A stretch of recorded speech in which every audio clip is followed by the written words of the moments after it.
Welcome to another episode of Human Design Spotlight, where we're shining the light on practical ways to integrate human design into your life. Today we are looking at a topic that I love, which is how we can actually work with transits. So what are transits? If you know a little bit about astrology, you will know the answer to this. But let me explain. So we have essentially a 360 degree circle, which is representing how we perceive things in our solar system moving. All of the different planets, including the sun and the moon, even though they're not strictly planets, go through a cycle of going through this 360 degrees. And around the 360 degrees, we have positions that represent the different gates that are in your human design chart.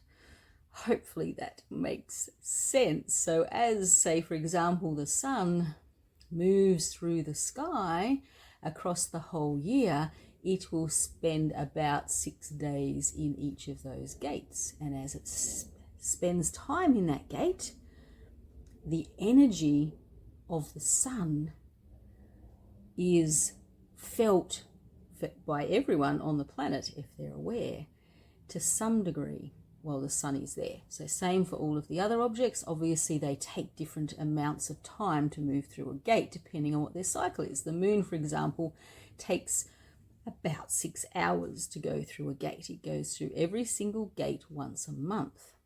If you're a reflector, your relationship to the transits is critically important. For the rest of us, it can actually help to shine a light on some of the changes that we experience from day to day.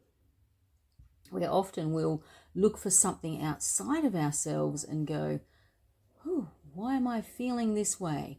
What's going on?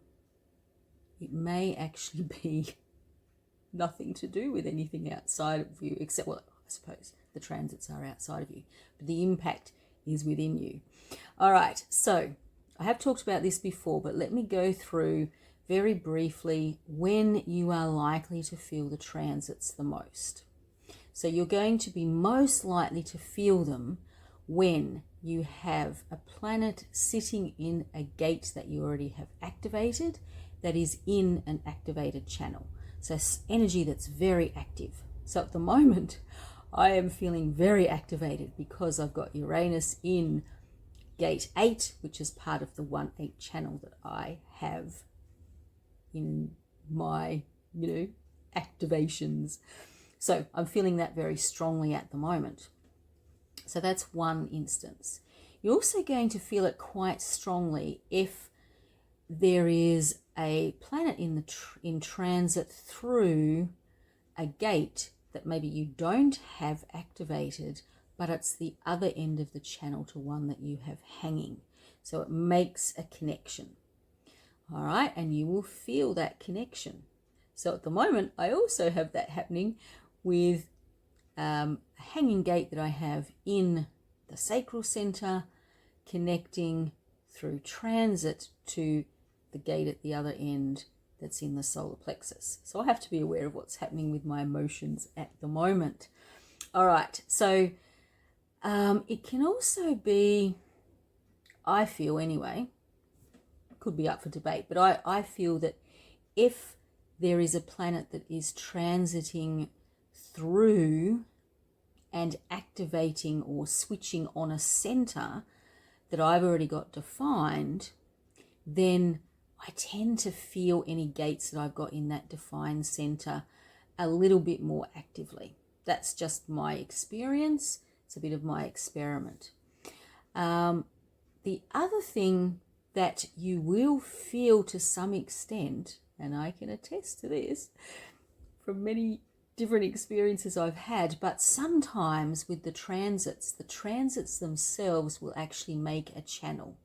You may not have that channel, but because they are creating a channel and they are switching on those centers on a global scale, which could be a bit scary at times, depending on what's happening, but you are going to feel that switched on energy at some level.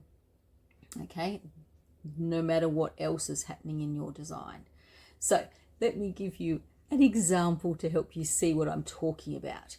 So on Monday, I got up, I went through my normal morning routine, which involves me working out what I intend to do for the day, based on my energy and so on. And I was quite surprised when I looked at it, and I'd actually written down, I intend to put these actions into place. So that's not my normal way of expressing my actions. I'm going, ooh, what's going on here? And I was quite curious. So I do have an app on my phone that allows me to go in and actually see what the current transits are. And if I want to, normally I know my chart well enough not to, but you can actually overlay your own chart on it and just see what's switching on with that. So I had switched on Monday my sacral center, my emotional solar plexus, and my root center. 3 that I don't have naturally switched on, 3 motors. I'm going, ooh, this is pretty good. So I looked at it a little bit more. I think the one switching on the root to the sacral, one of those gates was in the moon. So I'm going, oh, I'm not going to have a huge amount of time then. Let's go with this energy. So I made a plan for how I could make the most of this feeling of wanting to take action, not my normal way of facing the day. And I got a whole hell of a lot done, I've got to tell you. Like, lots of stuff done. I got through everything on my, to-do kind of list that I created. And I also, knowing that I wasn't going to have access to the energy for too long, I also did a few things to help me then continue on, still on the same train, but not needing the same amount of energy. Now, I knew exactly what time that energy was going to end, but it was interesting that the energy didn't instantly turn off at that point in time. It started to go into a gradual fade over about 45 minutes. So I knew it was coming to an end. It was quite bizarre.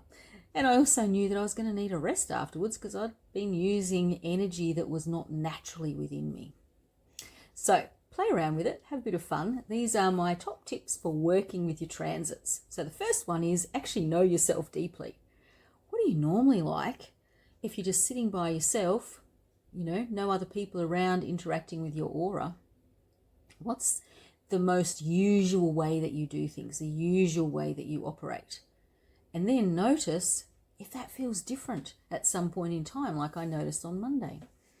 And, it could be energy, like I talked about. It could be a whole range of other things. So be aware of the fact that it could be around feelings, it could be around processing, it could be around intuition.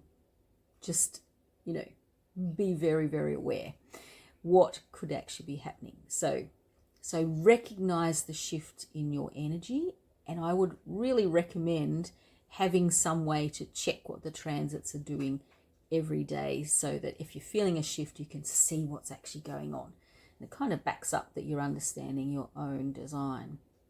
So track and see what's actually happening. Get a sense of how long the transit is going to last for so that you'll know how to work with that energy. Kind of track it a little bit, see what's actually happening. And then the last thing I'm going to say, once you've discovered it, sometimes it can feel a bit oppressive, sometimes it can feel quite emotional, but no matter what it is, just have a bit of fun.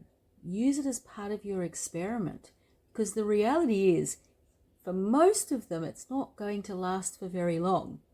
Yes, the outer planets, different story, but they also have a slightly different energy as well that's happening. I might talk about that another time. All right, but generally speaking, particularly if they're the inner planets, their energy is not hanging around long. So dive into it, see where it takes you, and experience life through someone else's eyes for a little while. Okay, that's me signing off. Enjoy playing around with your transits.